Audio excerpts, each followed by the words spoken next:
नमस्कार, मराठी मंडळीवर तुमच्या सगळ्यांचं स्वागत आहे। बारामतीतील पवार घराण्याचा दिवाळी पाडव्याचा पारंपरिक सोहळा यंदा 2 वेगवेगळ्या ठिकाणी साजरा करण्यात आला। हा बदल विशेषतः शरद पवार आणि अजित पवार यांच्या राजकीय मतभेदांमुळे घडल्याचं दिसून येतं। अपेक्षित होतं जो दरवर्षी होतो हो, एकत्र होणं अपेक्षित होतं, पण जे झालं ते झालं। यापुढे आता असं आता पुढचं माहिती नाही मला। बारामतीच्या गोविंद बागेत कार्यकर्त्यांसोबत पाडव्याचा सण एकत्र साजरा केला जात होता, पण यंदा शरद पवार आणि अजित पवार यांनी आपापल्या वेगवेगळ्या ठिकाणी पाडव्याचा सोहळा आयोजित केला, ज्यामुळे पवार घराण्यातील वैचारिक फूट अधिक स्पष्ट झाली आहे। गोविंद बागेत शरद पवार यांच्या पाडव्या मेळाव्याला राष्ट्रवादी काँग्रेसच्या कार्यकर्त्यांनी मोठ्या संख्येने हजेरी लावली होती। या कार्यकर्त्यांच्या मते शरद पवारांशी त्यांची निष्ठा अखंड आहे आणि अजित पवारांनी भाजपसोबत जाणं ही चूक होती।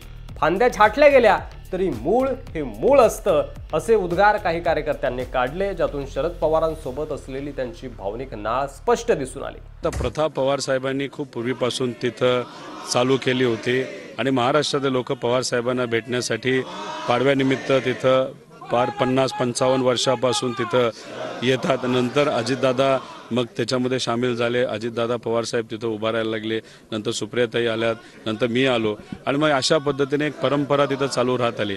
आता पवार साहेब जिथं उभे राहतात तिथं उभे राहतात, लोक पवार साहेबांना जिथं भेटायला येतात तिथे येतात। आता दादांनी वेगळा तिथं निर्णय घेतला, त्याला मला काही खूप जास्त बोलता येणार नाही, तो त्यांचा व्यक्तिगत। शरद पवार गटातील आष्टी विधानसभा मतदारसंघातील उमेदवार महबूब शेख यांनीही यावेळी स्पष्टपणे सांगितलं की शरद पवारांची भेट घेतल्याने त्यांना नेहमी नवी प्रेरणा मिळते। पवार साहेबांच्या बाजूला जी उभे आहेत तेच आमच्यासाठी ताई आणि दादा आहेत।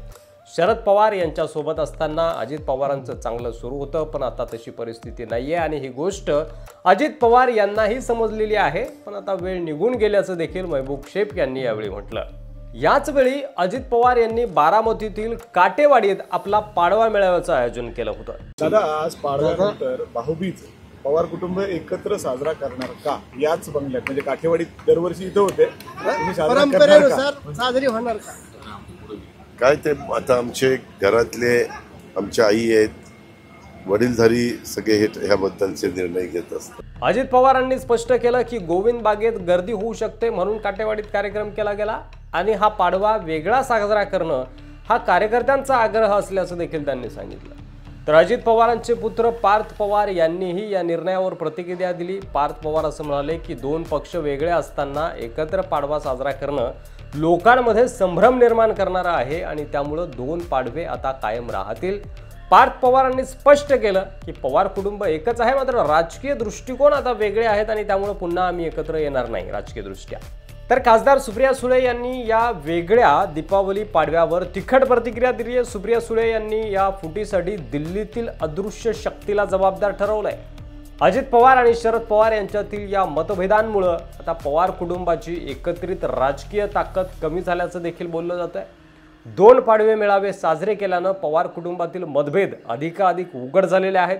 युगेंद्र पवारांना दिलेली उमेदवारी आम्हाला आवडलेली नाही, मात्र आता सामोरं जावं लागणार आहे। हे आता कायम असणार आहे, हे थांबायला पाहिजे होतं, मात्र आता थांबणार नाही। एकत्र येण्यासाठी आपण प्रयत्न केले, मात्र यश आलं नाही, आता विषय सोडलाय, असंही पार्थ पवार यांनी स्पष्ट केलं। मात्र आता गोविंद बागेतील दिवाळी पाडव्याचा उत्साह पाहता युगेंद्र पवार अजित पवारांना टफ फाईट देणार असं दिसतंय आणि त्यामुळं आजचा पाडवा म्हणजे युगेंद्र पवारांच्या उदयाची साक्ष देणारा ठरलाय आणि त्यामुळं आजचा पाडवा म्हणजे युगेंद्र पवारांच्या उदयाची साक्ष देणारा ठरलाय।